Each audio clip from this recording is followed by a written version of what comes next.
Hello students, आज हम solve कर रहे हैं question number 2 of chapter depreciation chapter का क्वेश्चन नंबर 2, जिसको हमें स्ट्रेट लाइन मेथड से सॉल्व करना है। फर्स्ट क्वेश्चन में और इस क्वेश्चन में डिफरेंस ये है कि वहाँ पर फर्म ने एक ही मशीनरी परचेज की थी, कंपनी ने एक ही मशीनरी परचेज की थी जिसके ऊपर आपने आगे डेप्रिसिएशन कैलकुलेट किया था। लेकिन इस क्वेश्चन में ये डिफरेंस है कि फर्म अलग अलग टाइम पर एक से ज़्यादा प्लांट एंड मशीनरी परचेज कर रही है। तो इस क्वेश्चन में हमें जो डेप्रिसिएशन की कैलकुलेशन करनी है वो ये माइंड में रखकर करनी है कि मशीनरी उसने कब परचेज की, डेट देखनी है हमें, मशीनरी को परचेज करने की डेट क्या है, तब हम प्लांट एंड मशीनरी अकाउंट बनाएंगे। फर्म ने प्लांट एंड मशीनरी परचेज किया है और साथ में हम डेप्रिसिएशन अकाउंट भी बनाएंगे। तो प्लांट एंड मशीनरी अकाउंट की मैंने हेडिंग डाल ली है, date particular amount in rupees, date particular amount in rupees, ये क्रेडिट साइड और ये डेबिट साइड। जब जब हम मशीनरी परचेज करेंगे, प्लांट परचेज करेंगे और वो तो परचेज करते टाइम हम डेबिट साइड में लिखते हैं, और जब भी उसमें कोई डिक्रीमेंट होएगा, जब भी उस पर डेप्रिसिएशन लगता है या हम उसे सेल करते हैं तो हम उसे क्रेडिट साइड में लिखते जाएंगे। सो स्टार्ट करते हैं। क्वेश्चन देखिए, on 1 April 2009 a company boat plant and machinery costing ₹68,000। जैसे जैसे हम क्वेश्चन को पढ़ते जाएंगे हम आगे चलते जाएंगे और एक एक स्टेप हम करते जाएंगे। तो फर्स्ट है हमारा कि on 1 April 2009 company boat a plant and machinery costing ₹68,000। Company ने 68,000 रुपीज की 1 अप्रैल 2009 को एक मशीनरी परचेज की। तो वो मशीनरी परचेज करते हैं तो हम क्या एंट्री करते हैं, plant and machinery account debit to bank. So plant and machinery account में टू बैंक नाम से एंट्री आती है। टू बैंक अकाउंट कितने रुपए में परचेज की, 68,000 में। उसके अलावा उसके ऊपर इन्होंने कोई भी जो है कोई भी एक्सपेंस नहीं किया। सो टू बैंक अकाउंट 68,000, ये 68,000 की इसने मशीनरी परचेज की। उसके बाद हम, क्योंकि ये अलग अलग टाइम पर अलग अलग प्लांट परचेज कर रहा है, तो हम इस वाले को नाम देंगे फर्स्ट प्लांट, मतलब प्लांट नंबर 1 जो उसने सबसे पहले परचेज किया। अब इसके लिए हमारे पास है क्वेश्चन आगे, it is estimated that it's working life is 10 years eight the end of which it will fetch 8,000।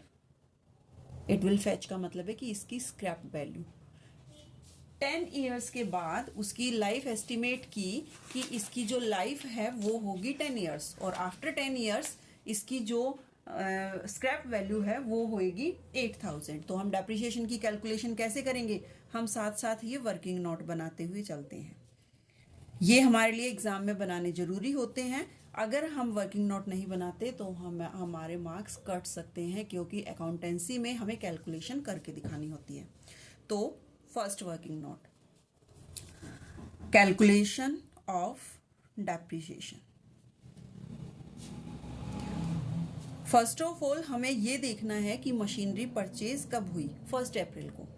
यहां पर उसने मशीनरी परचेज की है फर्स्ट डेट को ही, जो साल की फर्स्ट डेट है, क्योंकि बिल्कुल एंड में लिखा हुआ है the accounts are closed on 31 March every year. तो मीन्स इनका जो अकाउंटिंग ईयर लिया है इन्होंने वो 1 अप्रैल टू 31 मार्च लिया है। ये अपना जो ईयर लेके चल रहे हैं वो 1 अप्रैल से स्टार्ट होता है। तो इन्होंने बिल्कुल फर्स्ट में ही ये परचेज कर ली, तो इस पर पूरे साल का इंटरेस्ट लगेगा। सो डेप्रिसिएशन लगेगा। डेप्रिसिएशन की कैलकुलेशन करने का क्या फॉर्मूला था हमारा, स्ट्रेट लाइन मेथड से, क्योंकि हमें इस क्वेश्चन में स्ट्रेट लाइन मेथड यूज करना है। ये भी क्वेश्चन में गिवन है, ठीक है। स्ट्रेट लाइन या ओरिजिनल कॉस्ट या इक्वल इंस्टॉलमेंट या फिर फिक्स्ड इंस्टॉलमेंट मेथड को हमें यहाँ पर यूज करना है। तो कैलकुलेशन होती है इसकी, कॉस्ट ऑफ प्लांट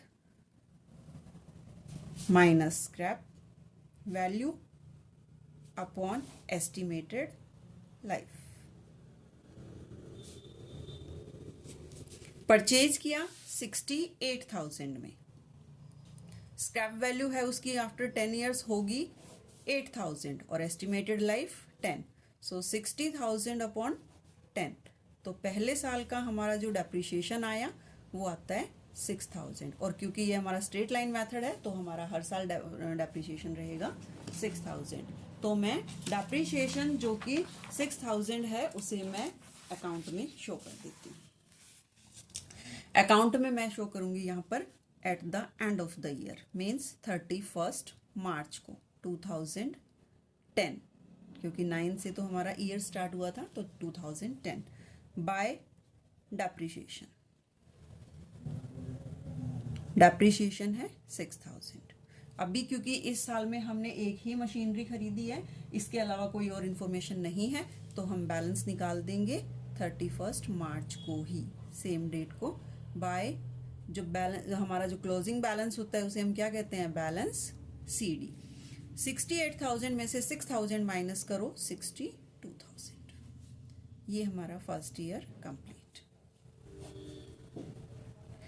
अब जो हमारे फर्स्ट ईयर के एंड में बैलेंस दिया हुआ है वो बैलेंस हमारा नेक्स्ट ईयर, इससे नेक्स्ट डेट को, मीन्स 1 अप्रैल को, 2010 1 अप्रैल क्या हो जाएगा, टू बैलेंस BD। किस चीज का है ये, P1 का, प्लांट 1 का। ये अगर हम स्टार्टिंग से ही लिखते रहेंगे तो हमें कोई कंफ्यूजन नहीं होगी। कितना है, 62,000। अब आगे क्वेश्चन देखिए, additions are made on 1 April 2010 to the value of 40,000, residual value rupees 4,000, and more additions are made on 1 October 2011 to the value of 9,800, breakup value 800।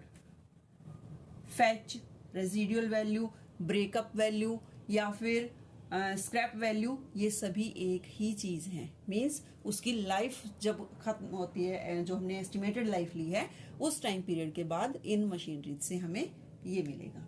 तो हमें जो third machinery, more additions are made on 1 October 2011 to the value of 9,800, breakup value है उसकी 800, and the working life of both of the additional plant and machinery is 20 years.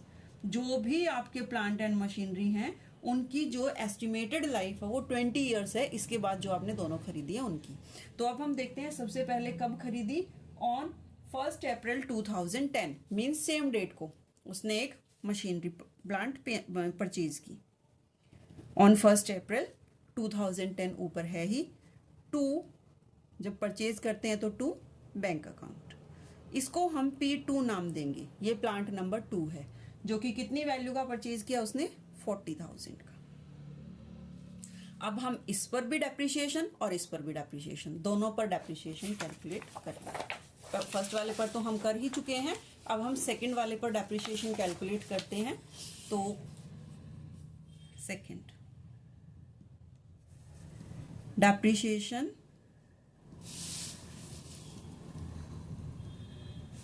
On P2 कैसे होएगा, cost of plant same thing minus scrap value या residual value upon estimated life.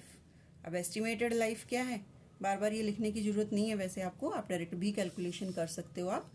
Cost उसकी कितनी थी, 40,000, scrap value 4,000 and estimated life 20 years. So 36,000 upon 20, this is 1,800। तो यहां पर कितने रुपए बनता है डेप्रिसिएशन सेकंड मशीनरी पे, 1,800। तो अब हम सेकंड प्लांट पर डेप्रिसिएशन लगाएंगे, पहले हम फर्स्ट पर लगाते हैं, आप दोनों का एक साथ ही करोगे।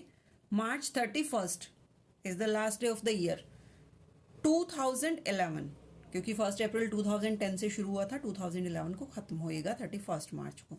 तो बाय डेप्रिसिएशन, अब ये हेडिंग डाल के और हम यहाँ पर P1 का लिखेंगे 6,000, जो कि हम पहले कैलकुलेट कर चुके हैं, और P2 का लिखेंगे जो अभी हम कैलकुलेट करके आए हैं 1,800। तो टोटल डेप्रिसिएशन 7,800। अब हम इसके बैलेंसेज सेम डेट को निकालते हैं, March 31 at the end of the year हम इनके बैलेंसेस निकालते हैं। To by balance c d, P1 का बैलेंस कितना और 2 का कितना। P1 है हमारी 62,000 और उस पर डेप्रिसिएशन लगा 6,000, तो 62,000 माइनस 6,000 मीन्स इसका बैलेंस आ गया हमारा 56,000 और 40,000 माइनस 1,800 इसका बैलेंस आ गया हमारा 38,200। सो इनका टोटल हो गया 0, 0, 2, 4 एंड 9, 94,200। ठीक है, अब हम इनको ऐड करेंगे। ये टोटल उतना ही आएगा जितना ये आएगा, तो इसको हम करते हैं 1,02,000, तो ये भी हमारा 1,02,000 ही होगा। हम ऐसे नहीं बोल सकते कि अगर इधर का है तो इधर का भी इतना ही होगा, आपको चेक भी करना चाहिए। मैंने साथ साथ चेक भी किया है कि क्या मेरा इतना ही आ रहा है। देन ये जो बैलेंस सीडी है ये नेक्स्ट ईयर 1 अप्रैल को 2011 में क्या बन जाएगा, टू बैलेंस बीडी। फिर से हम P1 और P2 को अलग अलग दिखाएंगे। P1 का बैलेंस है 56,000 और P2 का 38,200 एंड टोटल बैलेंस 94,200।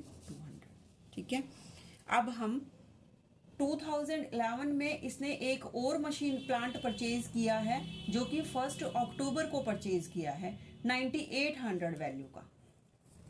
9800 वैल्यू है और एक और प्लांट उसने परचेज किया। Third, depreciation on plant 3 P3। ठीक है, पहले हम उसको एक बार परचेज करने की एंट्री कर देते हैं। कब परचेज किया वो, 1 अक्टूबर को, ईयर वही 2011। तो टू बैंक अकाउंट यहां ब्रैकेट में डाल दो, P3 परचेज किया है आपने 9800।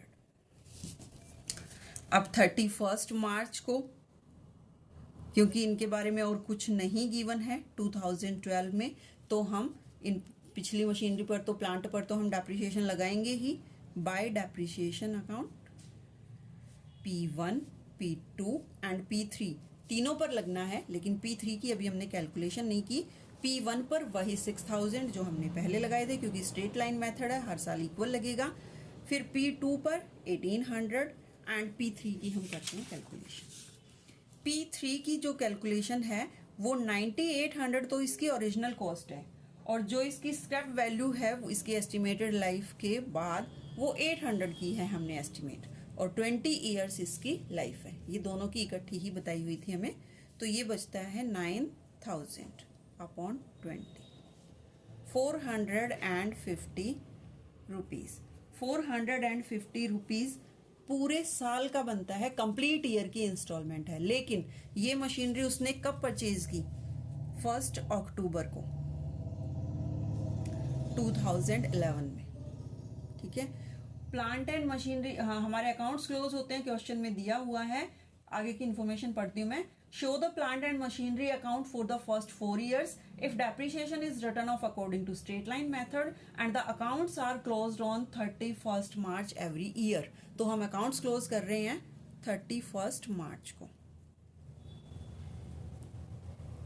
तो 1 अक्टूबर 2011 से 31 मार्च 2012 तक ओनली 6 मंथ्स होते हैं, अक्टूबर, नवंबर, दिसंबर, जनवरी, फरवरी एंड मार्च, क्योंकि मार्च कंप्लीट जा चुका है और अक्टूबर में हमने उसको यूज़ किया होगा, क्योंकि हमने उसे 1 अक्टूबर को ही खरीद लिया, तो हम अक्टूबर को भी इंक्लूड करेंगे। तो 6 मंथ्स का, तो ये कंप्लीट ईयर का था, तो डेप्रिसिएशन फॉर 6 मंथ्स कितना हो जाएगा, हाफ, 450 1/2, 225। ये 225 सिर्फ उस साल रहेंगे जिस साल आपने ये परचेज की है। नेक्स्ट ईयर में कंप्लीट लगेगा, क्योंकि नेक्स्ट ईयर आप पूरा साल उस मशीन को, उस प्लांट को यूज करोगे।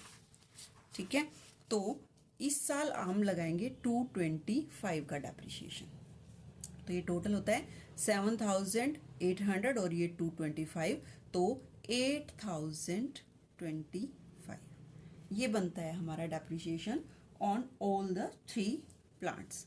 तो 31 मार्च को हम निकालते हैं इनके balances. By balance CD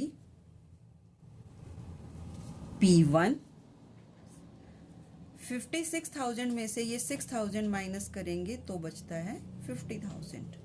P2 38,200 इसमें से हम माइनस करेंगे 1,800 तो हमारे पास बचता है शायद से ये 35,400 नहीं 36,400 इसका बैलेंस है। और जो लास्ट वाली P3 है उसका बैलेंस हमारे पास बचता है 9,800 में से 225 माइनस हम करेंगे तो 9,575 और इनका टोटल हमारा होता है 7,595 एंड 95,975। ये हमारे 3 साल का ही अकाउंट बना है अभी। उसने हमें 4th ईयर का भी बनाने के लिए बोला है कि हमें 4 साल तक का प्लांट अकाउंट बनाना है। तो ये बैलेंसेस आ गए हमारे 2012 को। इनको और इनको ऐड करेंगे, जो टोटल इनका आएगा इतना ही इनका आना चाहिए, क्योंकि हम बैलेंसेस निकाल चुके हैं। वो बैलेंस हमें निकाले कैसे हैं, इसमें से ये माइनस कर करके, तो इनका एडिशन इनके इक्वल ही होना चाहिए। 0 0 एंड 0 4 1 लाख एंड 4,000 0 0 0 9 और 10 1 लाख 4,000। अब हम इन बैलेंसेस को नेक्स्ट ईयर 1 अप्रैल 2012 को, इसके आगे उसने कुछ भी परचेज सेल नहीं किया, तो जस्ट हमें बैलेंसेस दिखाने हैं और इन पर डेप्रिसिएशन कैलकुलेट कर देना है। P1 P2 एंड P3 ये हैं 50,000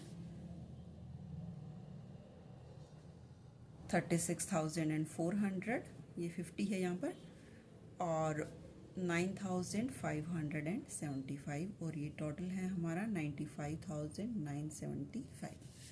इधर हम 2013 31 मार्च को बाय डेप्रिसिएशन, अब हम तीनों प्लांट्स पर फुल ईयर का लगा रहे हैं, क्योंकि पिछली बार हमने थर्ड वाले प्लांट पर 6 मंथ्स का लगा था, लेकिन अब की बार लगाएंगे फुल मंथ, क्योंकि वो 1 अप्रैल से 31 मार्च तक कंप्लीट ईयर हमारे पास था।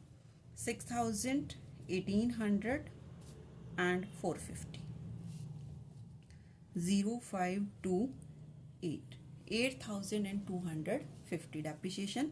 और 31 मार्च को ही तीनों प्लांट्स के बैलेंसेस हैं बाय बैलेंस CD। P1 50 में से 6,000 माइनस करोगे 44,000। P2 36 एंड 400 में से 1,800 जब हम माइनस करते हैं तो हमारे पास ये आएगा 8 और 6 14 और 6 आ गया, और 4 और 3, ठीक है। एंड P3 इसमें से जब मैं 450 माइनस करूंगी तो मेरे पास बचेगा 9,125, और इन सब का टोटल है हमारा 5,2,778 87,725, और टोटल है बोथ साइड 95,975।